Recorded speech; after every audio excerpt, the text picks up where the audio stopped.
Candidates for the Public Service Commission spoke at Press Club today. Hardening the power grid was one of the topics. News 2's David Hamilton spoke with candidates, and he's live from the newsroom with more.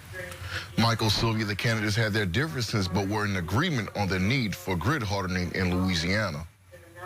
In April of 2024, the Louisiana Public Service Commission approved Entergy Louisiana's spending proposal that will allow Entergy to charge $1.9 billion to its customers to pay for grid hardening. It is in an effort to strengthen the grid, reduce storm-related damage, and speed up restoration time. Wooden poles just like this one on side of me will be replaced with metal poles that would allow energy companies to get power back for their customers at a faster time.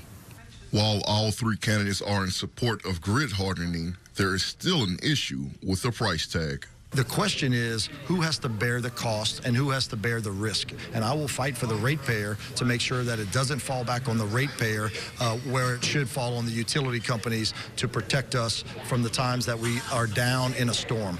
You cannot let the utility companies come in and make a proposal for $50, $80, $90 billion worth of grid hardening, because that gets passed on by federal law, that gets passed on to the consumer on their bill. There was a moment where Entergy had like $75 million allocated to them to bury power lines, and Entergy turned around and said, we're not going to do it. It's too expensive. It costs $1 million a mile. Candidate John Paul Couson said grid hardening should include technical concerns. We do need a hardening of the grid, not just the poles and the wires, but also the technological side of it, so that we can protect against the hacking from countries like China and Russia.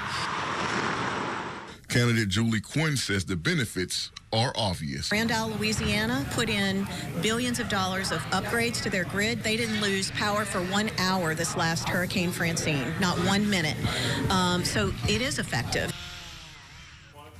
Entergy announced that Ascension, LaForge, and Jefferson parishes will receive FEMA grants to begin the process. Reporting in the newsroom, David Hamilton, WBRZ News 2.